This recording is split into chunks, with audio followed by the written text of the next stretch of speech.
चलिए, सबसे पहले एकदम बेसिक सवाल, ये वायुमंडल आखिर है क्या? देखिए, बहुत सरल शब्दों में कहें तो वायुमंडल गैसों का एक बहुत बड़ा मिश्रण है जो पृथ्वी को चारों ओर से एक अदृश्य कंबल की तरह लपेटे हुए है। एक कंबल जैसा। हाँ, और इसी में वो गैसें हैं जो हमें जिंदा रखती हैं, जैसे हम इंसानों और जानवरों के लिए ऑक्सीजन और पेड़ पौधों के लिए कार्बन डाइऑक्साइड। और ये कंबल काफी बड़ा है, जाहिर है। लेकिन एक दिलचस्प बात ये लगी मुझे स्रोत में कि वायुमंडल के कुल वजन का, मतलब द्रव्यमान का 99% हिस्सा पृथ्वी की सतह से सिर्फ 32 किलोमीटर की ऊंचाई तक ही है। हाँ, ये बहुत महत्वपूर्ण तथ्य है। दिखाता है कि ज्यादातर हवा हमारे कितने करीब है।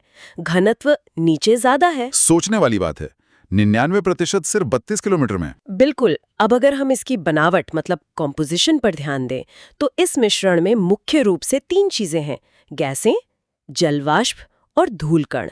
गैसें, जलवाष्प और धूलकण। ठीक है। हाँ, गैसों से शुरू करते हैं क्योंकि यही इसका सबसे बड़ा हिस्सा है। हाँ, गैसें। कौन सी गैस सबसे ज्यादा है? शायद नाइट्रोजन। स्रोत की एमसीक्यू एक्सरसाइज में कुछ ऐसा ही इशारा था। हाँ, मात्रा के हिसाब से तो नाइट्रोजन सबसे प्रमुख है, ये सही है। लेकिन अगर हम मौसम विज्ञान की दृष्टि से देखें तो कार्बन डाइऑक्साइड मतलब CO2 एक बेहद महत्वपूर्ण गैस है, भले ही इसकी मात्रा काफी कम हो। अच्छा, CO2? ऐसा क्यों? हम तो हमेशा ऑक्सीजन की बात करते हैं। देखिए, CO2 की खासियत उसके व्यवहार में है। वो सूरज से आने वाली गर्मी को, जिसे हम सौर विकिरण या सूर्यातप कहते हैं, उसको तो आसानी से पृथ्वी तक आने देती है। उसके लिए वो पारदर्शी है, ट्रांसपेरेंट। ठीक है। लेकिन जब पृथ्वी गर्म होकर अपनी गर्मी वापस अंतरिक्ष में भेजना चाहती है, जिसे स्थलीय विकिरण कहते हैं, तो CO2 उस गर्मी के एक बड़े हिस्से को बाहर जाने से रोक लेती है। रोक लेती है। मतलब वो उस गर्मी के लिए अपारदर्शी है, ओपेक। वो गर्मी को सोख लेती है और कुछ हिस्सा वापस धरती की तरफ भेज देती है। अच्छा, ये नो ग्रीन हाउस प्रभाव है जिसके बारे में हम सुनते हैं। बिल्कुल, CO2 इसी ग्रीन हाउस प्रभाव का मुख्य कारण है। और ये जानना जरूरी है, जैसा स्रोत में भी लिखा है, कि पिछले कुछ दशकों में जीवाश्म ईंधन जैसे कोयला, पेट्रोल, इनके जलने से CO2 की मात्रा लगातार बढ़ रही है। और इसी से हवा का तापमान भी बढ़ा है। हाँ, ये दोनों जुड़े हुए हैं। और एक और जरूरी बात, परीक्षा के लिहाज से भी, कि ये गैस मतलब कार्बन डाइऑक्साइड और जल वाष्प भी, ये दोनों मुख्य रूप से पृथ्वी की सतह से लगभग 90 किलोमीटर की ऊंचाई तक ही पाए जाते हैं। 90 किलोमीटर, ये ऊंचाई याद रखने लायक है। ठीक है। और ऑक्सीजन, जिसके बिना हम एक पल नहीं रह सकते।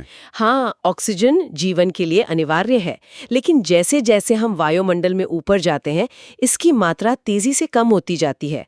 स्रोत बताता है कि लगभग 120 किलोमीटर की ऊंचाई पर तो ऑक्सीजन की मात्रा लगभग 9 के बराबर, मतलब नेग्लिजिबल हो जाती है। 120 किलोमीटर पर ऑक्सीजन खत्म। हाँ, ये भी अहम है। अच्छा, गैसों में एक और नाम है जो अक्सर सुनने को मिलता है, ओजोन, O3। हाँ, ओजोन। ये ऑक्सीजन का ही एक रूप है, O3। ये मुख्य रूप से पृथ्वी की सतह से 10 से 50 किलोमीटर के बीच की ऊंचाई पर एक परत के रूप में मिलती है, समताप मंडल में। 10 से 50 किलोमीटर। और इसका काम? इसका काम बहुत ही ज्यादा महत्वपूर्ण है। ये सूरज से आने वाली खतरनाक पराबैंगनी किरणें, अल्ट्रावायलेट या UV रेज, उनको सोख लेती है। एक फिल्टर की तरह काम करती है। तो ये हमें उन हानिकारक किरणों से बचाते हैं। बिल्कुल। स्रोत में एक सवाल भी है, क्या आप कल्पना कर सकते हैं कि वायुमंडल में ओजोन की अनुपस्थिति में हमारा क्या होगा? सोचकर ही डर लगता है। जीवन शायद संभव ही नहीं होता। ठीक है, तो गैसों की बात हुई। अब आपने जलवाष्प का भी जिक्र किया था, वाटर वेपर। ये तो बदलता रहता है ना? हाँ, बिल्कुल। जलवाष्प एक परिवर्तनशील गैस है।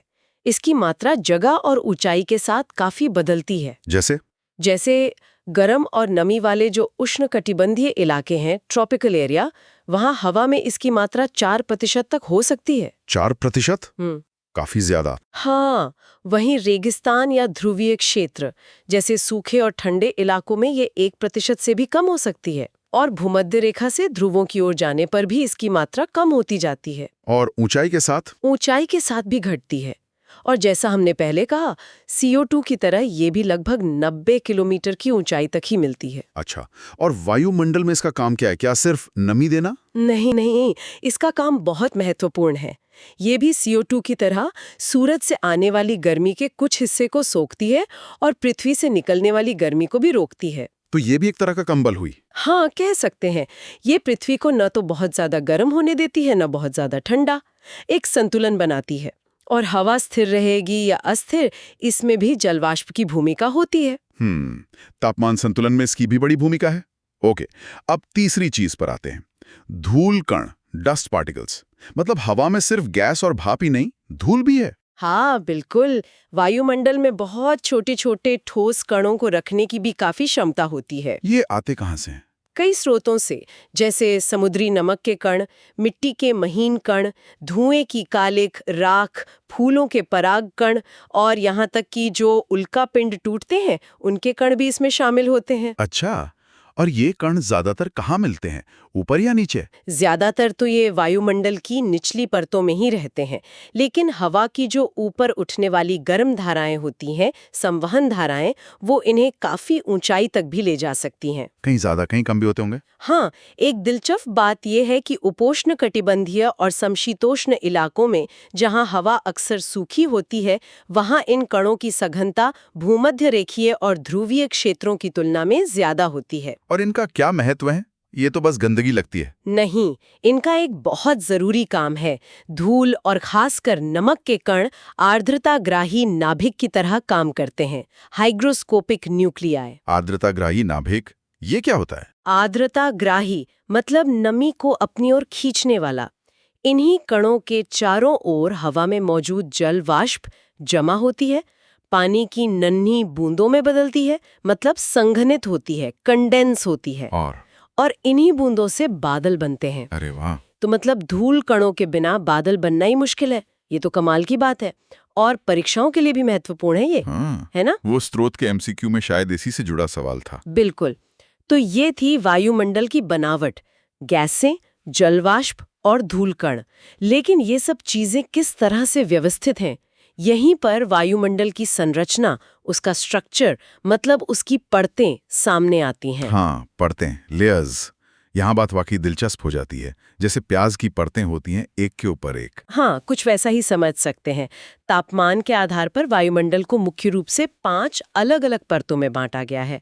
और एक सामान्य नियम ये भी है कि हवा का घनत्व, मतलब उसका गाढ़ापन, पृथ्वी की सतह के पास सबसे ज्यादा होता है और जैसे जैसे हम ऊपर जाते हैं हवा पतली होती जाती है, घनत्व कम होता जाता है। ठीक है, चलिए सबसे नीचे वाली परत से शुरू करते हैं, जहां हम सब रहते हैं। सबसे निचली परत है क्षोभ मंडल, अंग्रेजी में ट्रोपोस्फियर। इसकी औसत ऊंचाई लगभग 13 किलोमीटर है। औसत 13 किलोमीटर? हाँ, लेकिन ये सब जगह एक जैसी मोटी नहीं है। ध्रुवों के पास इसकी ऊंचाई सिर्फ 8 किलोमीटर के आसपास होती है, जबकि भूमध्य रेखा इक्वेटर पर ये करीब 18 किलोमीटर तक फैली होती है। 8 से 18 किलोमीटर? इतना फर्क? भूमध्य रेखा पर ज्यादा मोटी क्यों? इसका कारण है भूमध्य रेखा पर जमीन का ज्यादा गर्म होना। गर्मी से हवा तेजी से फैलकर ऊपर उठती है, वही संवहन धाराएं, और वो गर्मी को ज्यादा ऊंचाई तक ले जाती है। इसीलिए वहां ये परत ज्यादा मोटी हो जाती है। समझ गया। और इस परत की खासियतें क्या हैं? देखिए, लगभग सारे धूल कण और जल वाष्प इसी परत में पाए जाते हैं। अच्छा। इसीलिए मौसम से जुड़ी लगभग सभी घटनाएं, जैसे बादल बनना, बारिश होना, आंधी, तूफान, बिजली चमकना, सब कुछ इसी क्षोभ मंडल में होता है। सारा मौसम यहीं बनता बिगड़ता है। बिल्कुल। और एक बहुत ही महत्वपूर्ण बात, खासकर परीक्षाओं के लिए, इस परत में जैसे जैसे हम ऊपर जाते हैं तापमान घटता जाता है। तापमान कम होता है? कितना? स्रोत बताता है कि हर 165 मीटर की ऊंचाई पर तापमान लगभग 1 डिग्री सेंटीग्रेड कम हो जाता है। इसे सामान्य ह्रास दर या नॉर्मल लैप्स रेट कहते हैं। 1 डिग्री सेंटीग्रेड प्रति 165 मीटर, नॉर्मल लैप्स रेट, ये आंकड़ा जरूर याद रखना होगा। हाँ, ये महत्वपूर्ण है। और जाहिर है जीवन के लिए तो यही परत सबसे अहम हुई। निसंदेह। सभी जैविक गतिविधियां इसी परत में होती हैं। ये तथ्य भी अक्सर प्रतियोगी परीक्षाओं में पूछा जाता है, जैसा कि स्रोत के MCQ II में भी है। ठीक है, तो क्षोभ मंडल के ठीक ऊपर क्या है? कोई सीमा है? हाँ, क्षोभ मंडल और उससे ऊपर वाली परत समताप मंडल के बीच एक सीमा क्षेत्र है। इसे ट्रोपोपॉज कहते हैं। ट्रोपोपॉज, पॉज मतलब ठहराव। बिल्कुल, यहाँ पर तापमान का गिरना रुक जाता है और लगभग स्थिर हो जाता है। भूमध्य रेखा के ऊपर ये तापमान करीब -80 डिग्री सेल्सियस तक पहुंच जाता है और ध्रुवों के ऊपर करीब -45 डिग्री सेल्सियस होता है। -80 डिग्री सेल्सियस, काफी ठंडा। ठीक है, ट्रोपोपॉज के बाद अगली परत है समताप मंडल, स्ट्रेटोस्फीयर। हाँ, ये ट्रोपोपॉज के ऊपर लगभग 50 किलोमीटर की ऊंचाई तक फैली हुई है। समताप मंडल, स्ट्रेटोस्फीयर, 50 किलोमीटर तक। हाँ, इसके नाम में समताप है, मतलब समान तापमान। हालांकि यहाँ तापमान असल में ऊंचाई के साथ थोड़ा बढ़ता है, पर इसकी सबसे बड़ी खासियत, जो हमने पहले भी बात की थी, वो है ओजोन परत की मौजूदगी। अच्छा, तो वो जीवन रक्षक ओजोन परत समताप मंडल में है। ये पक्का याद रखना है, 10 से 50 किलोमीटर के बीच इसी परत में। बिल्कुल, यही परत सूरज की हानिकारक यूवी किरणों को सोखकर पृथ्वी पर जीवन को संभव बनाती है। यहाँ बादल और मौसम संबंधी घटनाएं लगभग नहीं होती। तो हवाई जहाज उड़ाने के लिए अच्छी जगह है? हाँ, इसीलिए हवाई जहाज उड़ाने के लिए ये परत आदर्श मानी जाती है, कम उथल-पुथल होती है। समझ गया। तो 50 किलोमीटर के बाद समताप मंडल के ऊपर क्या है? उसके ऊपर आती है मध्यम मंडल, मीजोस्फीयर। ये लगभग 80 किलोमीटर की ऊंचाई तक फैली है। मध्य मंडल, मीजोस्फीयर, 80 किलोमीटर तक। हाँ, और यहाँ तापमान एक बार फिर ऊंचाई के साथ तेजी से घटने लगता है और 80 किलोमीटर की ऊंचाई पर ये -100 डिग्री सेल्सियस तक गिर जाता है। -100 डिग्री सेल्सियस, ये तो वायुमंडल का सबसे ठंडा इलाका हुआ। हाँ, इसे वायुमंडल का सबसे ठंडा क्षेत्र माना जाता है। एक और बात, जो उल्कापिंड पृथ्वी के वायुमंडल में आते हैं ना, हाँ, टूटते तारे जिन्हें कहते हैं। हाँ, वो अक्सर इसी परत में आकर घर्षण से जल जाते हैं। अच्छा, मीजोस्फीयर में। ठीक है। और 80 किलोमीटर पर मध्य मंडल की ऊपरी सीमा? मध्यम मंडल की ऊपरी सीमा मेसोपॉज कहलाती है। इसके ऊपर लगभग 80 से 400 किलोमीटर के बीच का जो क्षेत्र है, वो आयन मंडल कहलाता है। आयन मंडल, 80 से 400 किलोमीटर। हाँ, हालांकि तकनीकी रूप से देखें तो आयन मंडल असल में थर्मोस्फेयर नाम की एक और परत का निचला हिस्सा है। अच्छा, थर्मोस्फीयर का हिस्सा। हाँ, आयन मंडल, इसके नाम में ही आयन है, तो इसमें आयन होते होंगे। बिल्कुल सही पकड़ा। इस परत में गैस के कण विद्युत आवेशित होते हैं, इलेक्ट्रिकली चार्ज्ड। इन्हीं को आयन्स कहते हैं। ये सूर्य की ऊर्जा से बनते हैं। और इसका क्या फायदा है? इसका एक बहुत बड़ा प्रैक्टिकल महत्व है। पृथ्वी से जो रेडियो तरंगे भेजी जाती हैं ना, हाँ। वो इसी परत से टकराकर वापस पृथ्वी पर लौट आती हैं, रिफ्लेक्ट होती हैं। अरे, तो जो हम रेडियो सुनते हैं वो इसी परत की वजह से संभव है, दूर तक। बिल्कुल, इसी वजह से हम दूर दराज के रेडियो स्टेशन सुन पाते हैं। ये परत रेडियो कम्युनिकेशन के लिए बहुत जरूरी है। और एक और खास बात, यहाँ ऊंचाई के साथ तापमान फिर से बढ़ने लगता है और काफी तेजी से बढ़ता है। अच्छा, तो रेडियो तरंगों का परावर्तन आयन मंडल से, ये जानकारी भी नोट करने लायक है। तो आयन मंडल थर्मोस्फीयर का हिस्सा है। और सबसे बाहरी परत कौन सी हुई फिर? थर्मोस्फीयर के भी ऊपर वायुमंडल की सबसे बाहरी परत है बहिर्मंडल, एक्सोस्फीयर। बहिर्मंडल, एक्सोस्फीयर। हाँ, ये वायुमंडल की सबसे ऊंची परत है और इसकी कोई स्पष्ट ऊपरी सीमा नहीं है। ये धीरे धीरे बाहरी अंतरिक्ष, आउटर स्पेस में विलीन हो जाती है। इसके बारे में हमें जानकारी भी बहुत कम है। यहाँ हवा या गैस के कण अत्यंत विरल होते हैं, मतलब एक दूसरे से बहुत बहुत दूर। तो ये है वायुमंडल की 5 मुख्य परतें।